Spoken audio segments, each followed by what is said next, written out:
Sup guys? Since I've made my own tier lists and have skin in the game, it has given me the authority to take a look at some other tier lists and try to make sense of what they're trying to do. I will provide the links to all their sites in the description. Credits to the original creators. Or rather, please don't credit me with other tier lists, just mine. The tier lists I will be reviewing will be in image format, so they will obviously not be able to convey information the same way videos are.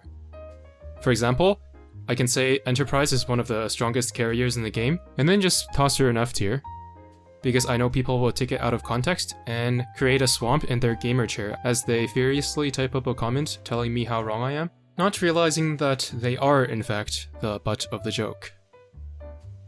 For these tier list reviews, I'm going to go off the context that I'm given and try to be as good faith as possible.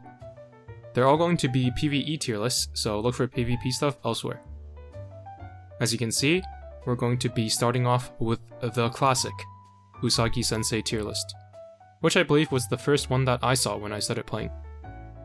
This is the latest released version of the tier list that I found, so no PR6s yet.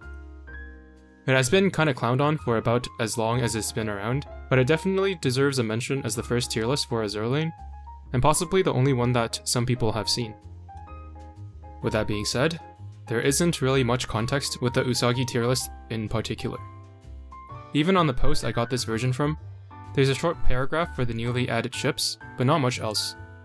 I'm not going to go digging through every single post to look for explanations for every single ship, so all we've got is the ship portrait with the tier number, and I'll do the best I can with what I've got. I also won't go in depth about ships I don't know much about, so that will be most of the meta and collab ships, just because I haven't used them much. With that out of the way, let's get started. The first row is the new additions, so we can skip it and see where they fit into the tiers later. Let's move on to this category, which seems to be battleships and battlecruisers. I believe the order within the tiers is just completely arbitrary, which would make the most sense looking at some of the tiers. The tier X and tier 0 make sense, as it would be pretty hard to mess them up. I would personally put New Jersey in the same tier as FDG and UVH, but this makes just about as much sense. Next, we have tier 1, which seems a little small, but nothing particularly stands out as too egregious. Tamaki and Queen Elizabeth meta are kinda like mini New Jerseys in that they have a guaranteed strong, single target focused barrage. I believe Tamaki is the better of the two, but not by a huge margin. The rest of the ships can't really be directly compared, and I don't really know anything about Patricia, so no comment there. Moving on, we have tier 2. So it looks like tier 1 is the white hair tier, and then tier 2 is the blonde and ginger tier. I can't really make sense of the cutoff they used to divide tier 1 and tier 2. I don't know if How is necessarily worse than the likes of Tamaki and Queen Elizabeth meta. Personally, I think combining tiers 1 and 2 would not be a terrible idea. Then we have tier 3, which is where things get a little dicey. Right away, I can say for sure that both Hood and Gascon are rated a bit too low. Behind Nelson and in the same tier as Warspite? Come on now. Rupee and Repulse meta are also a bit too low in my opinion. Tier 3 also continues onto the next page, where I think Brunhilde and Seydlitz should easily be in the same tier as someone like How at least. So here we can see the phenomenon where things make sense at the higher tiers, where the creator actually cares and uses the ships, whereas the further down we go, the less they care. This is probably not the last time we're going to be seeing this.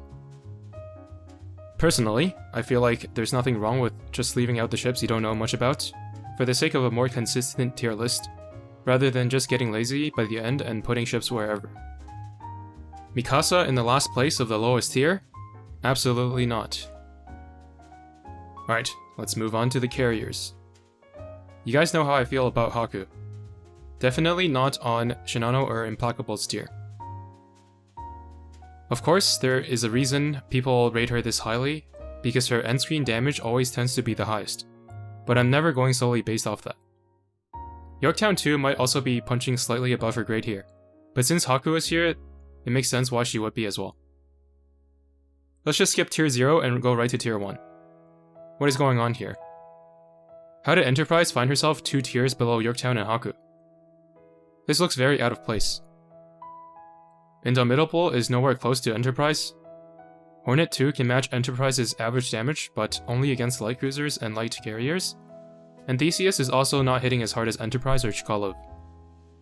Ships like Aquila, Independence, and Saratoga, because their usages are not directly comparable to some of these other vanilla damage dealers, but it's not offensive to put them in the same tier as Enterprise. Next up, in tier 2, Taiho is definitely a bit low, considering some of the other ships in tiers 1 and 2. There are a lot of ships I don't know much about in this tier as well. Overall, I think Taiho, Impero, and Centaur might be a little bit better than the rest. In tier 3, we find Grav Zeppelin and Idol Akagi, which I don't understand as Idol Akagi is pretty much the same as Impero. And if we look at the second page, the normal foxes are also in this same tier, and Idol Akagi is pretty much better gameplay wise in all cases. Again, I wouldn't be surprised if the creator of the list kinda just threw a bunch of ships they don't know much about in the same tier. Overall, I think Grav Zeppelin and Idol Akagi should definitely be higher. And strangely, Zuikaku is nowhere to be found, so they're not even just cramming all the ships in the lowest tiers. Interesting. The next 2 rows are offensive and defensive buffers. While the concept of the categories make total sense, I can't really make sense of how they decide which ships should be included. For example, in the offensive tier, we see 0 slow support ships outside of Duke of York, but slow support is indeed one of the best ways to indirectly increase damage. Yet, ships with slows and roots are tiered within their hull class, alongside ships that are used only for damage. Apart from that, we can see the likes of Scylla here, who only has a measly 6% aviation damage taken debuff, whereas Voroshilov, who deals less surface damage than Scylla, but has a similar debuff for shelling damage instead, is tiered amongst other light cruisers. Some other glaring examples include obviously Vanguard, faction buffers, especially Mikasa, Centaur, who is not used much differently than Shokaku, Independence, Northampton, who increases the damage of your other cruisers and offers a noticeable slow, Noshiro and other torp buffers in general, Emden, Helena Meta, and I think you probably get the idea at this point. The relative rankings of the ships they did put in this tier I can agree with, except perhaps I would put Aurora in tier 0 as well, given the trajectory of Vanguard damage power creep. As for defensive buffers, we're missing Graf Zeppelin, Haguro, Anchorage, Brust, Noshiro, Butcher, Harbin, Jervis, but it's not as egregious as the offensive ones. I think Unicorn kinda belongs in our own tier, and if Akashi is going to be included here, then I think Vestal Meta should have been here instead. Another inconsistency is that, unlike many of the other ships that are mentioned here but not found amongst the tiers of their hull classes, Aquila appears twice. I guess this is supposed to differentiate between her preload and healer modes, but I think a lot of Neo players will miss this detail. Next up, we have the large and heavy cruisers. The top part all makes sense.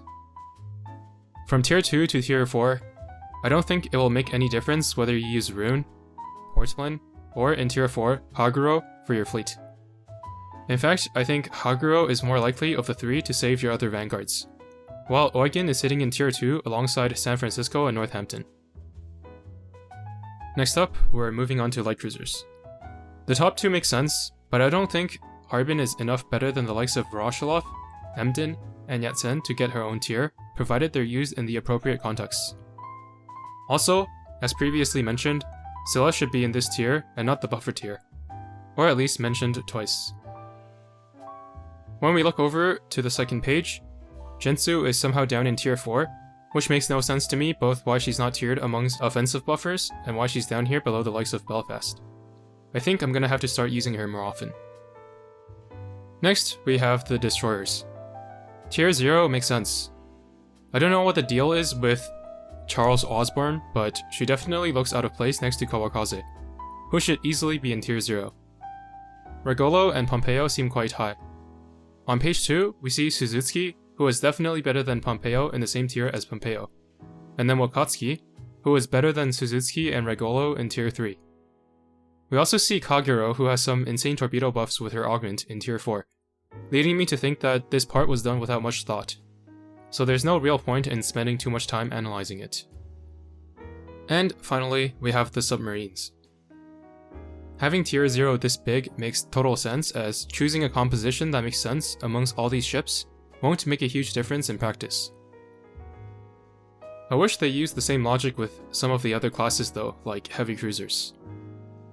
U-47, I believe, belongs in tier 0 though, but the rest look about fine. Anyways, that about wraps it up for the Usagi tier list. Honestly, I give it a 3 out of 10 points for presentation and getting most of the highest tiers right. But, unfortunately, it cannot stand up to my 10 out of 10 objective tier lists with esoteric memes and waifu tiers. Hope you guys enjoyed. Send me some more tier lists in the comments that I can milk some content out of, while inadvertently causing some drama and controversy.